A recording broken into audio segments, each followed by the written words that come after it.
Friends, welcome back to our channel S G Gupta and company.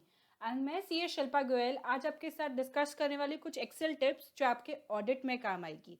लेकिन दोस्तों, अगर इससे पहले आपने हमारा चैनल सब्सक्राइब नहीं किया है तो प्लीज़ नीचे दिए गए सब्सक्राइब बटन पे प्रेस कीजिए और हाँ, उसे के बाजू में जो बेल बटन है उसे दबाना नहीं भूलिएगा। बेल बटन दबाते ही नेक्स्ट टाइम हम जब भी कोई वीडियो अपलोड करेंगे वो सबसे पहले आपके पास आएगा। तो दोस्तों, ऑडिट जैसे मैंने कहा, ऑडिट सीजन शुरू हो रहा है। काफ़ी जगह पे घर से ही ऑडिट हो रहे हैं क्योंकि आपको फैक्ट्रीज या फिर ऑफिस में जाना अलाउड नहीं है। जहाँ बैंक ऑडिट्स की बात आती है, बैंक ऑडिट में आपको स्पेशल परमिशन दी जा रही है कि आप बैंक्स तक जा सकते हैं एंड ऑडिट एक्चुअली कंडक्ट कर सकते हैं। तो ये एक्सेल टिप्स छोटे छोटे जो हम आपको देने वाले हैं वो आपको ये ऑडिट करने में हेल्प करेगी। ये किस तरह हेल्प करेगी ये भी हम आपको बताने वाले हैं। बट इस वीडियो में हमने सारे एक्सेल टिप्स नहीं कवर किए क्योंकि ये वीडियो बहुत लेंदी हो जाता था। हम छोटे छोटे टिप्स कवर करते हैं। नेक्स्ट वीडियो में और भी टिप्स कवर करेंगे। ये मैंने एक सैम्पल डेटा ले लिया है जिसपे आज हम अपने जो भी एक्सेल टिप्स है वो यूज़ करने वाले हैं। दोस्तों, जब भी आपके पास एक डेटा दिया जाता है आप उसमें से सबसे पहले क्या करते हो? सैम्पल सिलेक्ट करते हो। बट सैम्पल आप किस बेसिस पे सिलेक्ट करोगे? आपको पहले उसका देखना पड़ेगा। जैसे अगर मैं लेती भी हूँ कि एक अमाउंट के ऊपर 5000 के ऊपर एक वैल्यू लेनी है, बट यहाँ पर मैं देखूंगी तो मेरे सारे 1000 ही दिख रहे हैं। बट ये क्या, ये तो 23,600 जितना भी अमाउंट बड़ा सा दिख रहा है और ये 5000 जितना भी अमाउंट बड़ा दिख रहा है। ऐसे करके बहुत से अलग अलग तो वेरिएंट दिख रहे हैं। तो अब मैं कैसे सिलेक्ट करूँगी कि मुझे कौन सा लेना है? तो यहाँ पर हमारा जो फंक्शन बार है वहाँ पर एक फंक्शन है कंडीशनल फॉर्मेटिंग। मैं क्या करूँगी, किस कौन से बेसिस पे, जैसे मुझे नेट अमाउंट पे लेना है कि जो भी अमाउंट लाइक मैक्सिमम जो टॉप 10 वैल्यूज रहेंगे ना मुझे वो सिलेक्ट करना है।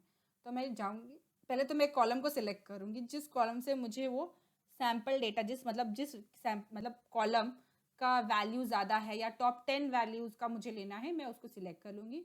मैं कंडीशनल फॉर्मेटिंग में जाऊँगी और मैं टॉप और बॉटम्स रूल लूँगी। उसमें टॉप 10 आइटम यानी कि टॉप 10 जिसकी हाईएस्ट वैल्यू रहेगी मैं उसको बोलूँगी सिलेक्ट करने के लिए।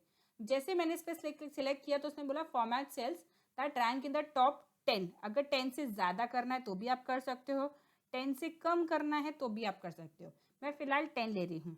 With light red fill with dark red text. अगर आपको कोई दूसरा ऑप्शन लेना है तो भी आप ले सकते हो। मैं करंटली यही ऑप्शन के साथ कंटिन्यू कर रही हूँ और मैं ओके करती हूँ। सो ये देखिए कि जो जो टॉप 10 वैल्यूज थे वो ऑटो सिलेक्ट हो चुके हैं। अब मुझे क्या करना है, फिल्टर बाय कॉलर में जाकर सिलेक्ट कर। दोस्तों, ये ध्यान रखना जब आप कॉलम सिलेक्ट करते हो तो ये टोटल को भी कंसिडर कर लेता है। तो आपको अगर 10 सिलेक्ट करना है तो आपको 10 के बदले 11 ऑप्शन देना होगा ताकि वो टोटल को एक्सक्लूड करे और आपके पास 10 आ जाएगी। ये देखिए करंटली हमारे पास ये देखिए सिर्फ 9 आए हैं क्योंकि उन्होंने टोटल को भी कंसिडर कर लिया है। तो इस केस में आप 10 के बदले 11 ऑप्शन दे सकते हैं ताकि आपका वो कंसिडर हो जाए। अब देखिए मेरा सैम्पल डेटा मेरे पास आ गया जिसमें टॉप 10 हाई वैल्यूज़ है वो आ चुकी हैं इसके अंदर और मुझे सिर्फ इस सैम्पल डेटा पे काम करना है। उसी तरह से आप इसी कंडीशनल फॉर्मेटिंग को और भी यूज़ कर सकते हैं जहाँ पर अगर आप देखें top 10 percentage wise, bottom 10 percentage wise, above average अगर आपको कुछ देना हो तो, बिलो एवरेज अगर आपको कुछ देना हो तो आप इसको जो कमांड देंगे वो कमांड के हिसाब से वो काम करके आपको डेटा दे देगा।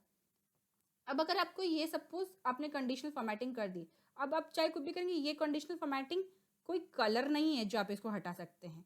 ये एक आपने सेल पे वैल्यू दी है, मतलब एक फॉर्मूला दिया है जो जब तक उस पर वैल्यू रहेगा वो उस पर रहेगा। जैसे मान लीजिए अभी ये देखिए मैंने 20,000 के बदले अगर उसको सिर्फ 200 कर दिया तो ये देखिए ये हट गया और दूसरा किसी वैल्यू जो टॉप 10 पे आता है वो उस पर चला जाएगा। मैं इसको वापस उसी पे ले आती हूँ ताकि हमारा डेटा हिले नहीं। अब अगर मुझे ये फॉर्मेटिंग हटानी है तो मुझे कैसे हटानी है, ये देखिए ये मैंने वापस से वही कॉलम को सिलेक्ट किया, conditional formatting, clear rules. Clear rules में दो ऑप्शन है, आप सिलेक्टेड सेल्स, जैसे ये देख रहे हैं ये मेरी सेल्स जो है ये सिलेक्टेड हैं, इन पे से क्लियर करो, या फिर अगर आपने एक से ज़्यादा किए तो आप क्लिक फ्रॉम एंटायर शीट भी कर सकते हैं। ये दोनों ही ऑप्शन है आपके पास। मैं सिलेक्टेड सेल्स करती हूँ। कंडीशनल फॉर्मेटिंग में एक और ऑप्शन है डुप्लीकेट वैल्यूज़ का, highlight cells with duplicate value. इससे क्या होगा, जैसे फॉर एग्जाम्पल अगर आपको ऐसा लग रहा है कि कोई जीएसटीएन नंबर रिपीट हो रहा है या कोई पार्टी का नाम रिपीट हो रहा है, पार्टी के नाम तो सर रिपीट होंगे, जैसे कोई इनवॉइस नंबर अगर रिपीट हो रहा है, जैसे अभी मैं यहाँ पर ये देखिए मेरे इनवॉइस नंबर कभी रिपीट नहीं होते हैं हमारे, तो मैं इस पर देखिए कंडीशनल फॉर्मेटिंग लगाती हूँ, conditional format highlight cells with duplicate values. Again वही मैं लाइट रेड ही रख रही हूँ। तो ये देखिए ये कहीं पर भी नहीं है, इसके लिए इसने कुछ नहीं किया है। अब चलो एक सैम्पल डेटा हम खुद ही इस पे कर देते हैं। सो ये देखिए ऑटोमेटिकली दोनों पिंक हो चुके हैं क्योंकि ये दोनों डुप्लीकेट्स हैं। ये देखिए मैं और एक आपको करके दिखाती हूँ।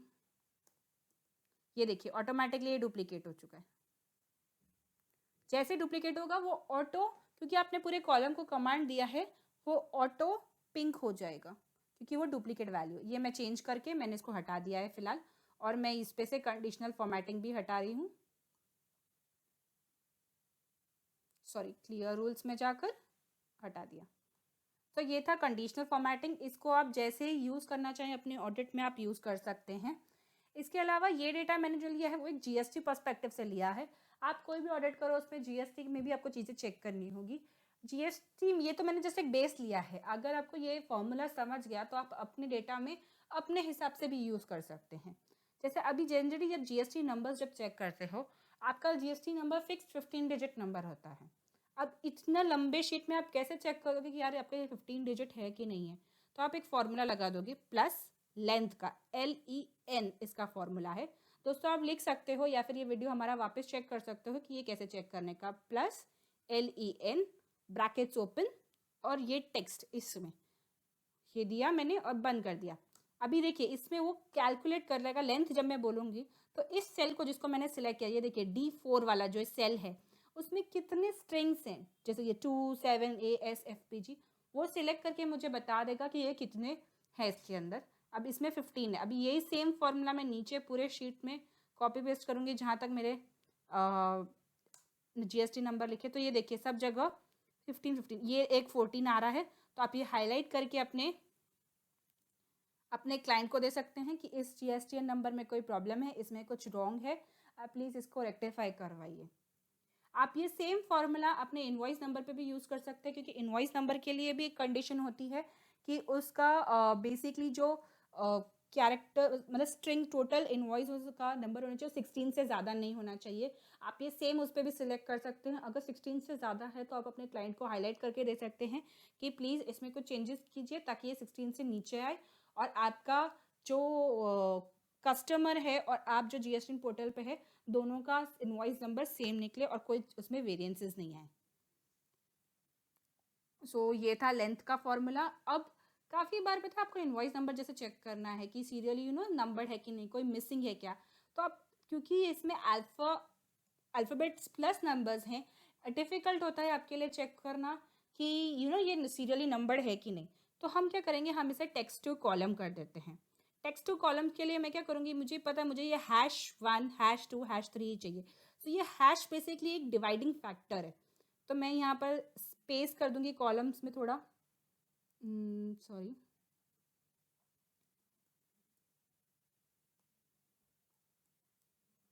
और फिर मैं इसे सिलेक्ट करूँगी, मेरे डेटा पे जाऊँगी, टेक्स्ट टू कॉलम्स करूँगी। अभी इसमें देखिए ये मुझे दिख रहा था कि कुछ कैरेक्टर्स से यूज़ करना है कि कुछ अलग फिक्स्ड है, तो मैं लिखूँगी कैरेक्टर्स से। नेक्स्ट वो मुझे पूछेगा क्या कैरेक्टर रखना है, टैब, सेमीकोलन, कॉमन, स्पेस, क्या। तो मेरा तो एक ये साइड स्ट्रोक है, तो मैं साइड स्ट्रोक करूँगी। देखिए जैसे मैंने साइड स्ट्रोक किया, जो मेरा डेटा सैम्पल वाला था देखिए ऑटोमेटिकली वो हो चुका है। नेक्स्ट, अब वो बोलेगा कि आपको इसी तरह से रखना है कि उसका फॉर्मेट्स वगैरह चेंज करने हैं, तो मुझे इसी तरीके से रखना है, तो मैं इसको ऐसे ही रखूँगी। अब वो बोल रहा है कि इसमें ऑलरेडी डेटा है, क्या आपको इसको रिप्लेस करना है, तो मैं बोलूँगी ओके। ये देखिए इसने मेरा चेंज कर दिया। अब मैं यहाँ से चेक कर सकती हूँ कि मेरा सेम सब सीरियली नंबर है कि नहीं। सिंपल, मैंने अगर यहाँ पर 1 लिखा है तो मैं इसे +1 कर दूँगी एंड मैं पूरा नीचे तक पेस्ट कर दूँगी। अब मैं इससे चेक कर सकती हूँ कि मेरा ये सेम है कि नहीं है। अगर कुछ भी डिफरेंसेस रहा तो दिस माइनस दिस करके